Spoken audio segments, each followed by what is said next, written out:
What's up, people? It's your boy Hypes ST back with a new video, and I just want to say thank you for all the love and support you've been giving us for this new channel.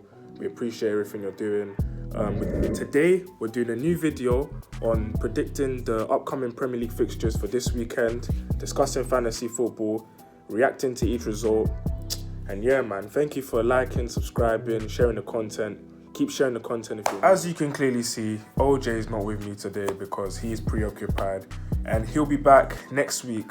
So I'm going to go with 2-1 to Aston Villa, and that's solely because I think they might just about edge this one. I feel like with the acquisitions of Ross Barkley, that will help players like Jack Grealish to not be the only player who's making things happen. I feel like those two have got a decent partnership coming ahead. And I feel like that's going to help them significantly, especially the team. And it's going to feed the likes of Ollie Watkins. And I feel like Aston Villa will score more goals this season.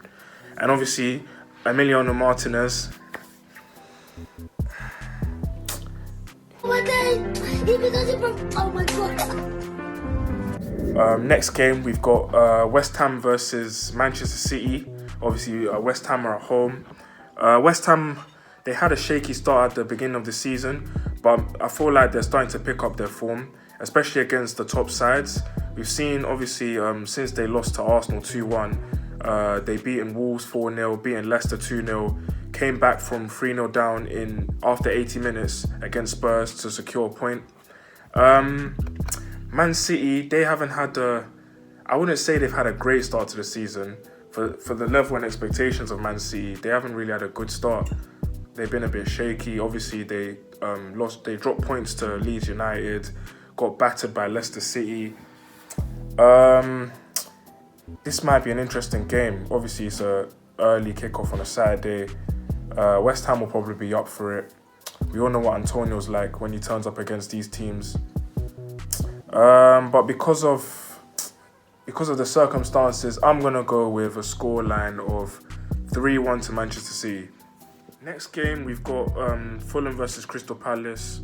What I must say is that Palace always have a good form away from home, especially against the top sides. Fulham have not been in great form at all. In my opinion, I think they are going to get relegated this season. I think they will finish 20th. They're playing at home. There's not much I can say about Fulham, but Crystal Palace, obviously, they've got a bit of firepower up front compared to Fulham. Obviously, they bought Eze. They've got Jordan Ayew's there, Batshuayi's there. Obviously, Wilfred Zaha. They've got a couple decent players like Milivojevic, etc. But how I can see this going, I'm going to go with a scoreline of 2-1 to Crystal Palace. 2-1 to Crystal. Another game that I'm looking forward to, Man United versus Chelsea. And from last season, Chelsea against Man United in their last 3 or 4 games, they haven't it's not really been great for them. Obviously, Ollie's beaten Lampard 3 times. Just to put that one in. But I do think there's pressure on Lampard this season. Last season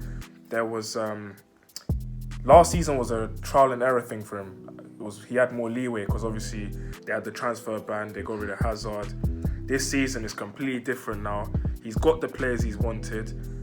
Well, from what I can see, he's got the players he wants.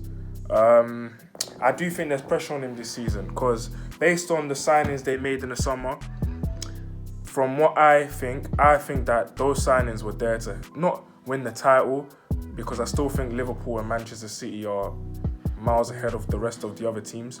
But what I do think is that Chelsea signings have helped Chelsea try to bridge the gap between Manchester City and Liverpool. And I just feel like those type of signings are the signings that is going to help them to do that. But it all depends on how they perform this season. Obviously, Man United have had they've had an okay start to the season. Obviously, they won their last game 4-1 against Newcastle, so their hopes might be high. Obviously, they've just beaten PSG in the Champions League, so right now the morale's high right now. Whereas Chelsea, the last game, what was it, a 3-3 draw? I don't know, man. Chelsea's defence is a bit washy as well. I don't think it's going to they're going to have a tough time going up against the likes of Rashford, Martial, Bruno Fernandes. How I can see this going? Chelsea haven't had the best of form against Manchester United. Obviously, the last time they beat them was in the cup match. I can see this going... I'm going with 2-1 to Manchester United. Next game, we've got Liverpool versus Sheffield United. Sheffield United, they're having, well, what I would say, second season syndrome. Obviously, they got promoted into the Premier League last season. They had a decent season. I think they had a good season, to be fair. They almost finished in the European spots, which is good for a team that came from the Championship. No one was expecting Sheffield United to do what they did last season. But I feel like this season, it's affected them a lot, especially with their fans not being in the stadium. We all know what Bramall Lane's like. All their fans give them the boost, the morale. They're going up against Liverpool side. Obviously, they won the title last season. Liverpool got to have a good comeback now after their draw in the Merseyside derby, even though I did think that they should have won that game because of a stupid VAR decision. I think that a referee from Norway is the strongest official you can put. Now, this is supposed to be the... Next game, we've got Southampton versus Everton. Everton, man. What can I say? They're giving me Leicester 15-16 vibes. Dominic Calvert-Lewin, 7 goals. Blue in the field, I'm scoring goals. Coming like Calvert-Lewin. James Rodriguez doing a madness. Especially for my FPL, getting me points and that. Southampton, I'm not too sure, man. Southampton are the home side. I'm going to go with a scoreline of 3-1 to Everton. They've been in fantastic form. I think they're top of the league. Can't believe I'm saying that. Ancelotti's got them playing football, like proper football. None of this, I don't even know, man. None of this nonsense that they used to do. Wolves versus Newcastle, Sunday kickoff at 4:30. Not much I can say really. I haven't really watched Newcastle like that this season, if I'm being honest. Wolves have had a bit of a weird start to the season. Obviously, they kind of fucked me over with the FPL thing, losing to West Ham, bottling it in other games as well. I don't even know, man. Based on current form, I think this is an open game. I do think Wolves got the quality there to, obviously, their team on paper should be able to beat Newcastle. But Newcastle, they got decent players, you know. Sam Maximan, he's also a good threat. But I'll probably go with a 1-0 Wolves win. And then obviously, you got Arsenal versus Leicester. Obviously, as an Arsenal fan, I'm predicting the scoreline to be 2-1. We usually have a good home record against Leicester. Last season, we beat them. No, we didn't. We didn't beat them. We drew. Why the fuck you lying? We drew to them 1-1. We should have fucking won the game. Listen, yeah, I'm going to put that out there. We should have won that game. But yeah, enough of me ranting. I don't want to go on a rant. Arsenal's last game, obviously, we lost to Manchester City. It was a toothless performance, if I'm being real with you. We gave them too much respect. And I don't want to see the same thing against Leicester. Even though Arteta will probably end up playing a back three again.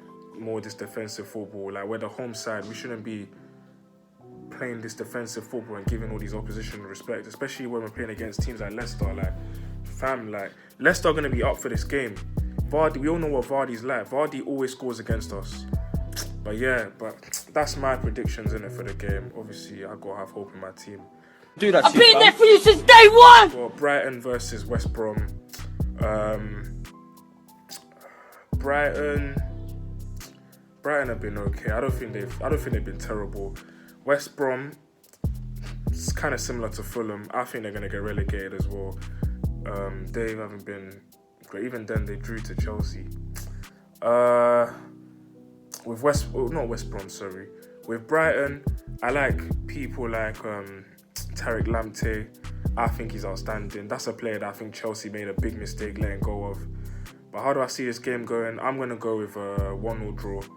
And then lastly, we got Burnley versus Tottenham Hotspur, Monday night kickoff at 8 p.m. Burnley are the home side. Tottenham, obviously, they should have beaten West Ham, but then they bottled it.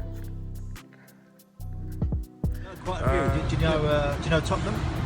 What? Tottenham Hotspur? Topspur? No. What's that? you never heard of them? No?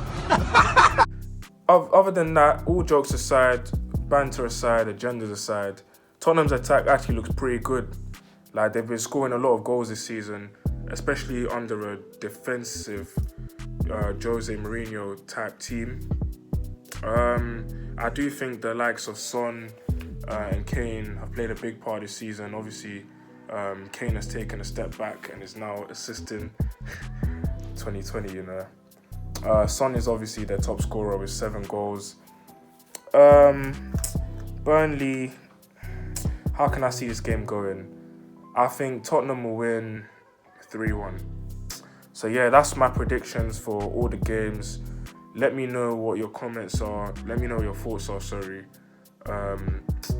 Keep supporting. Subscribe to the channel if you're new. Keep supporting the content. And yeah, man.